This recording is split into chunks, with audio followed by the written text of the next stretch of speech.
বিধানসভা ভোটের আগে বোমা এবং আগ্নেয়াস্ত্র উদ্ধার নদিয়ার গাংনাপুরে। গ্রেফতার হাসান কারিগর।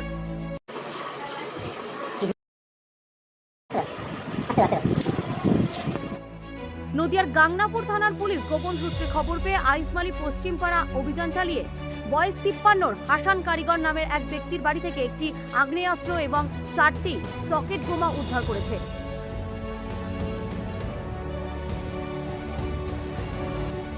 পুলিশ সূত্রে জানা যায়, ভোর রাতে হানা দিয়ে বাড়ির সিঁড়ির পাশের পুরনো ইটের গাদা থেকে এই বিপজ্জনক সামগ্রীগুলি উদ্ধার করা হয়।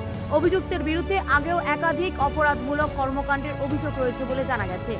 বিধানসভা ভোটের আগে বোমা ও আগ্নেয়াস্ত্র উদ্ধারে যথেষ্ট চাঞ্চল্য ছড়িয়েছে এলাকায়। গ্রেফতারের পর আজ তাকে রানাঘাট মহকুমা আদালতে তোলা হয়েছে। পুলিশ পুরো ঘটনার তদন্ত শুরু করেছে।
ব্যুরো রিপোর্ট, বর্তমান ভারত।